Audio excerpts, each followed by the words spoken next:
Hello and welcome to episode 3 of Ethical Practices in the Art.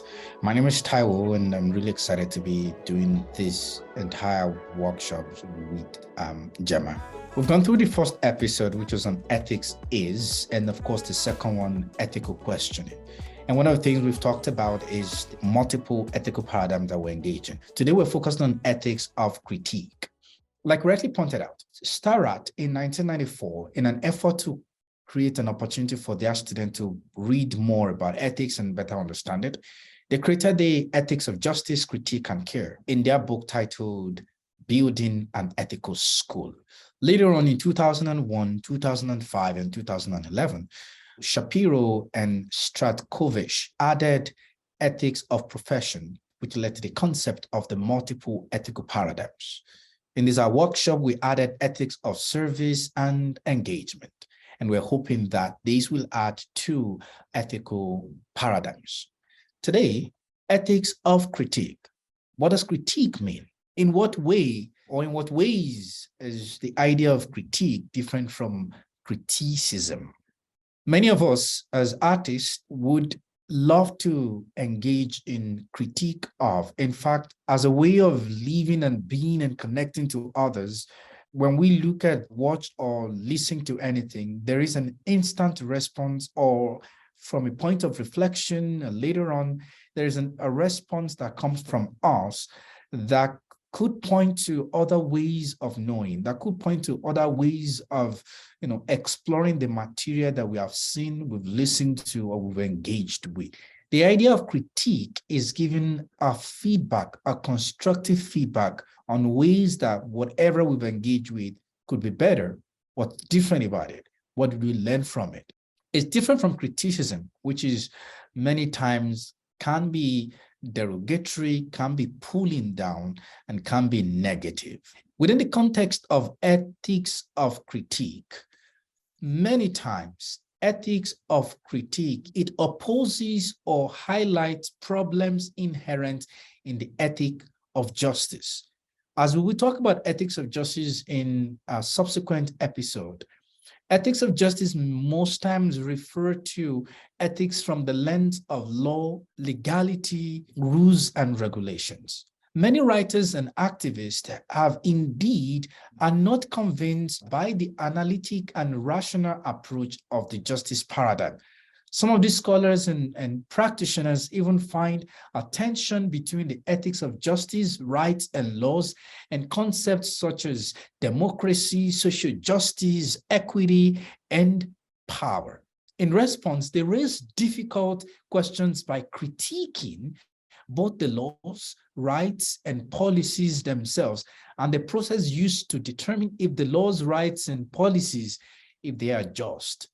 They also ask questions related to circumstances when a ruling can be wrong, such as in the case of earlier Jim Crow laws supporting racial segregation, as highlighted by Starrett in 1994.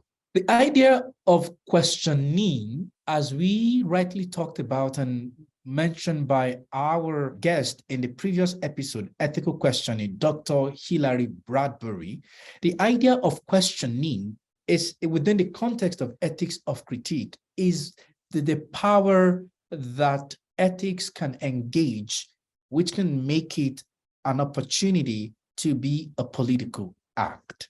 So within the context of our reading, Gemma and I did write about the critique. In fact, the reading was indeed a critique of our work, Gemma's work in Wales in the UK, and of course, my own project in Burkina Faso in Africa.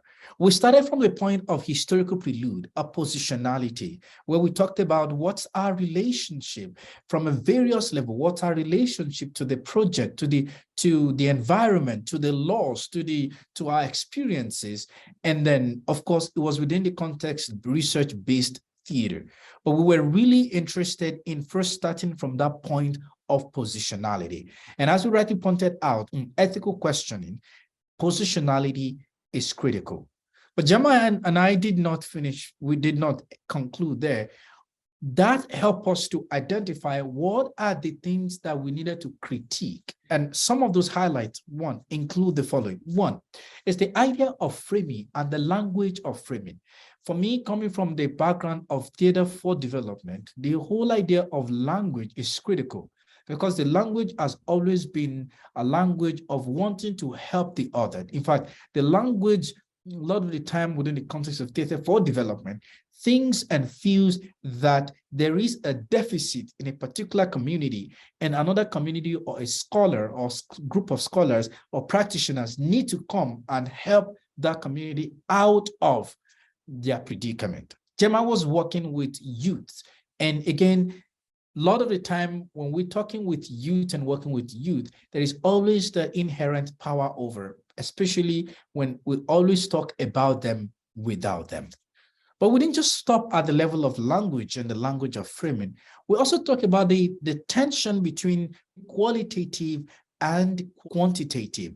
Of course, as practitioners who also sit within the academic institution, we find a lot of tension between that, especially when we're working from different standpoints, engaging with different rules and regulations. So ethics of critique is really an opportunity to ask ourselves whether we want to use different methods, for example, rose and thorn. What went well? What would I have done better? I mean, there are different methods that we can use, that we can engage when we're talking about ethics of critique.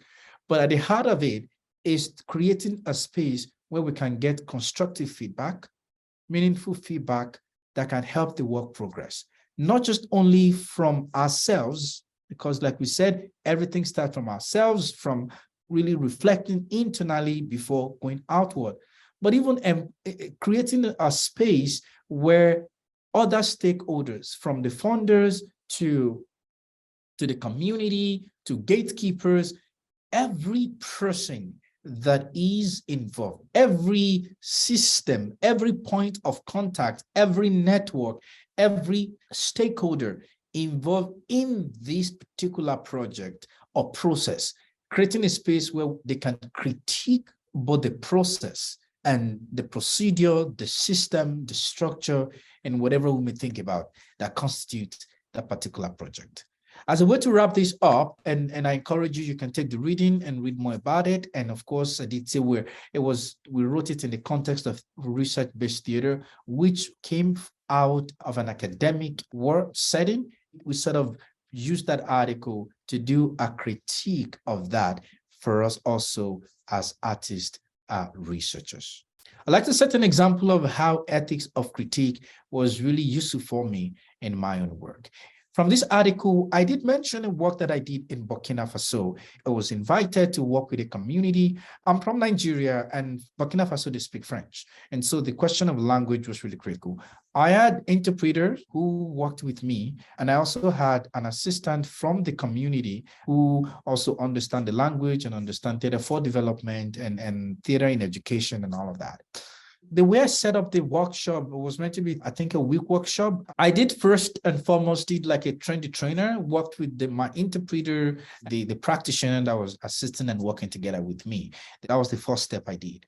And so I went through all of the workshop with them, the planning, and got their feedback and all that.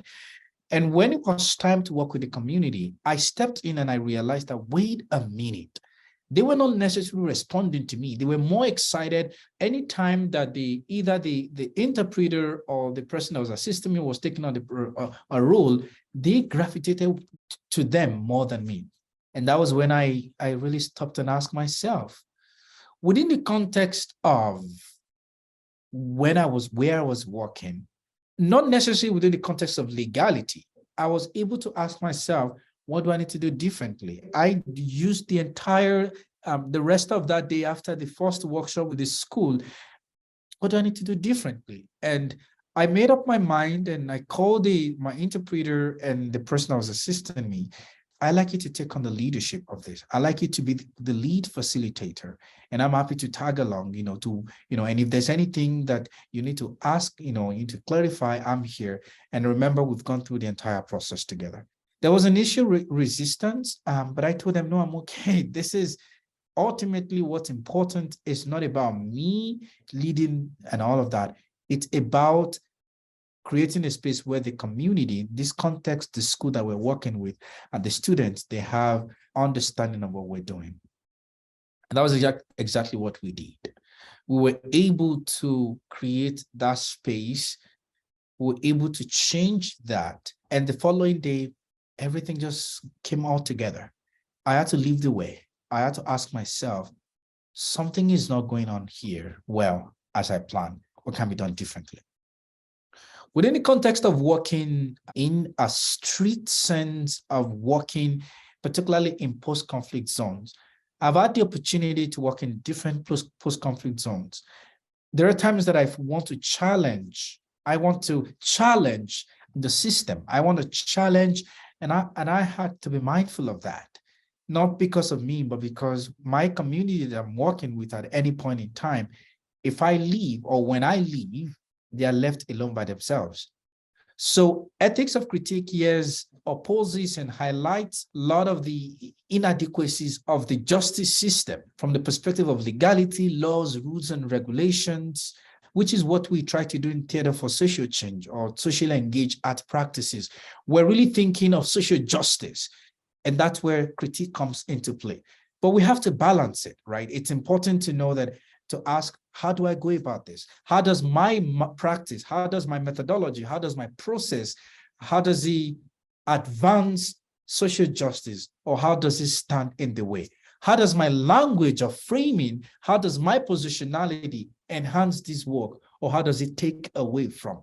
In the context of the example that I gave, it was important to create an environment where students were able to learn what we're talking about. And the theme was on artistic education.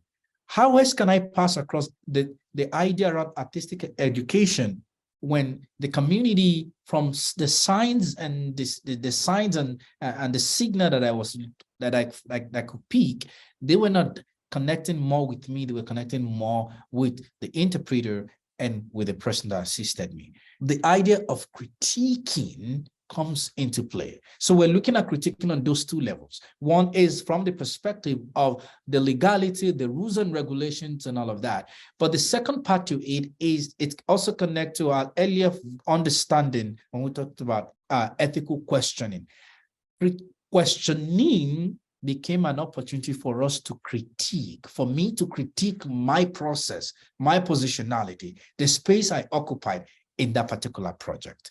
And you can read more about this project in that. And the same thing also worked for GEMA, particularly working outside academia. And what does that look like from a quantitative and qualitative perspective, working within the context of the process so that we develop a relationship that is truly dignifying. You know, the idea of ethics may not necessarily be the term that they use in their work, but they use other terms such as agency, equity, and different things like that.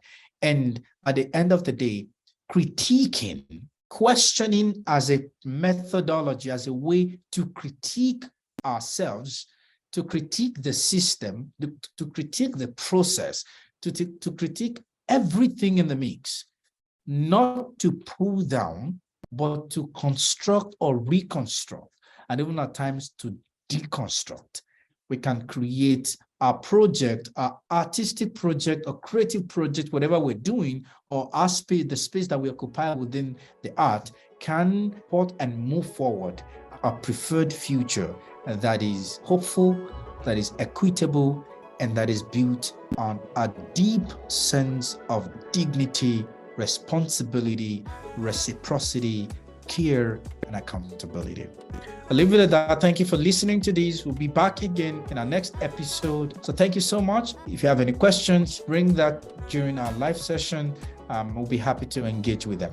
Thank you so much for listening, and I will see you in our next episode.